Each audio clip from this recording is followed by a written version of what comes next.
The Fourth Way by P.D. Ouspensky. Chapter 13. Question. Is it an effort to self-remember practical? Answer. It may be practical, it may be theoretical, and it may be philosophical. Question.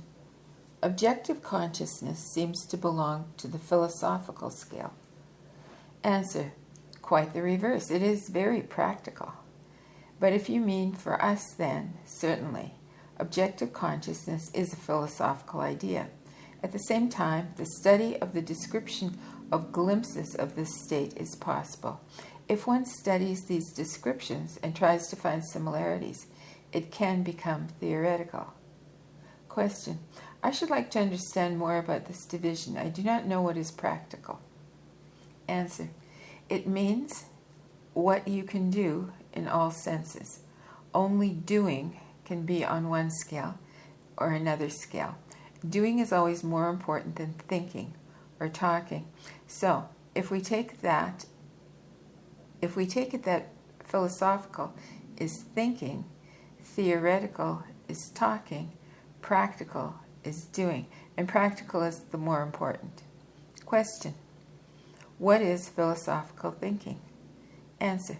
Thinking on a very large scale. A thing may look very beautiful on the philosophical scale. The same thing taken on a theoretical scale may be very narrow and stupid in theory, and taken practically, it may be a crime. When I first heard about the division of philosophical, theoretical, and practical, I was told that schools of knowledge, which came from a higher mind, could be divided into three classes. Practical schools were the highest. Then came theoretical, and last the philosophical schools.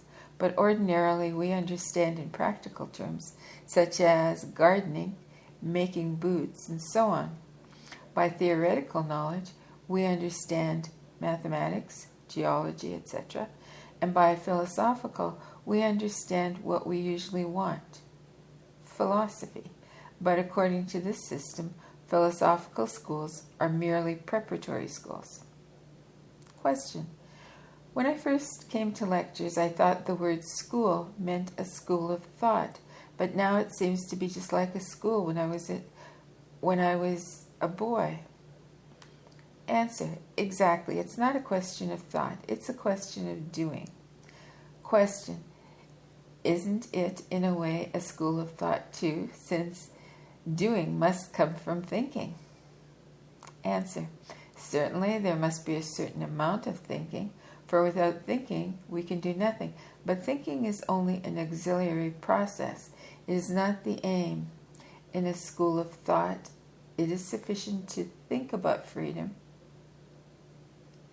whereas in a school of thought, it is sufficient to think about freedom, whereas we want to be free.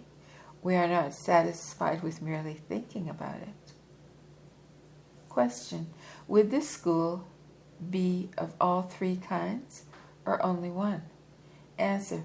I think it's better to say that all three. It has three sides also. Some people take the system philosophically, others theoretically, and yet others practically. You must not forget that the same thing can be taken in different ways. Question. Is then this system connected with philosophy?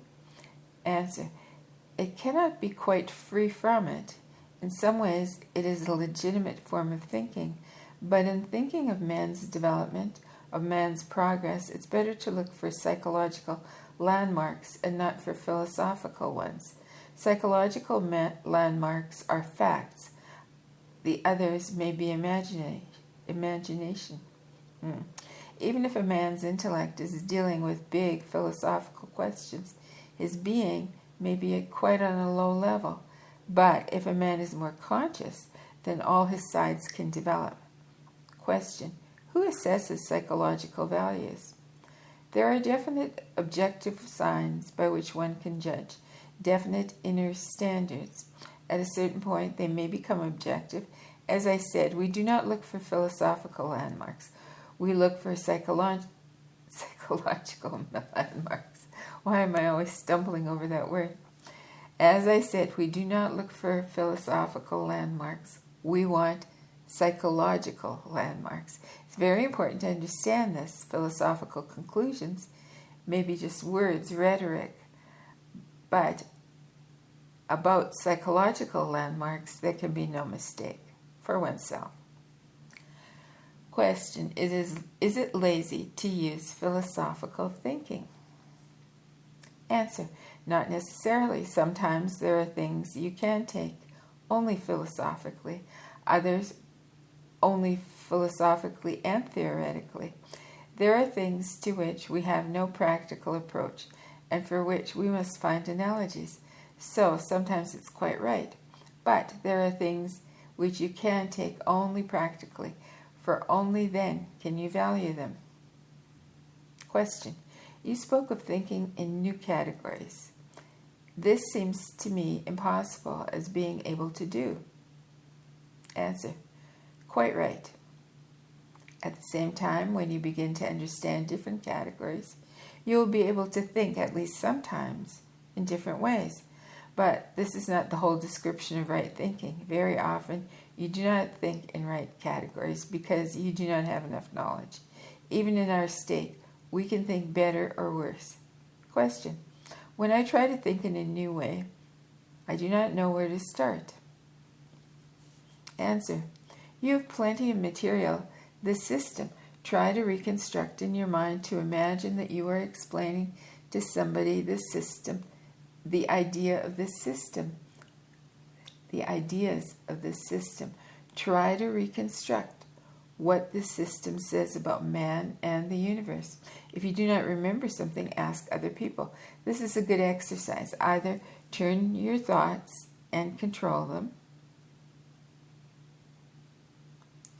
or they turn by themselves. Either you turn your thoughts and control them, or they turn by themselves. If they turn by themselves, you cannot expect positive results. In order that they should give results, you have to drive them. Question. Shall I have to find new words for all system words and ideas when I imagine that I am explaining the system to people outside? Answer. You cannot invent new words. There is a definite rule that when you speak of the system, you must speak using exactly the same language in which you learned the system and refer to the origin. There will never be any necessity for you to disguise it. Question. Is it that we cannot think differently until we remove our old ways of thinking completely? Answer. No, you cannot wait for this. You have to do so now. One example of thinking in new categories is that thinking must be intentional. We do not realize that whether something is intentional or unintentional changes everything. Question. If you try to arrest the mechanical process of thinking and to think in a new way, does not the other way of thinking tend to become mechanical too? Answer. Yes, everything has a tendency to become mechanical. So when you're trying to do something in a new way, you must watch not only for what you intend to do, but many other things. Identification must not enter into it. Imagination must not enter. You must learn to control the associations and have only those you need rather than letting them control you. Question. But is there another kind of thinking besides associative? Answer. There is controlled thinking. You can limit your thinking to a certain definite point or aim. Associative thinking is accidental. We can go on thinking by old associations without any attempt to change them, or we can try new associations by introducing a new point of view. Question. About right thinking. When I try to think of something connected with the system, it peters out. Answer. For right thinking, it is not sufficient just to think about the system. It is the way you think that is important. You can think rightly or wrongly about the system, or about something that has no relation to the system. So it is not a question of the subject, but the method of thinking, and the method cannot be described. You must find examples of wrong thinking and examples of right thinking, and then compare them. We must learn to control our mind. We must understand formatory and effective thinking, and be able to use our whole brain instead of only a small part. The only thing that can help in this is to remember oneself. You must try to find some personal connection, some personal interest in the question that you want to think about. Then it will grow and develop. By personal, I mean what you thought before, questions about it that came to you by themselves and that you could not answer, or something like that. And when you find that now you can see more, that may give a push to other things. Question.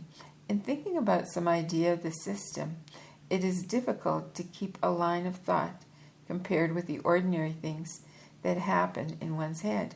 The material is so limited. Answer. No, the material is very big. Something else is limited. Either desire is limited or effort is limited, but not the material. Question. I should like to know the cause of the resistance to keeping out other thoughts that come creeping in. Answer. There are two causes. The cause of resistance is one thing, and the cause of thoughts that come interrupting is another. The second shows our ordinary way of thinking. We can never keep a line because accidental associations come in. Resistance is another thing. It is the result of lack of skill, lack of knowing how to deal with it, lack of experience of intentional thinking on a certain line. This capacity must be educated. I can tell you what is lacking in your thinking, but if you have no observations of your own about it, it will mean nothing to you. Each thought is too short. Our thoughts should be much longer. When you have experience of short thoughts and long thoughts, you will see what I mean.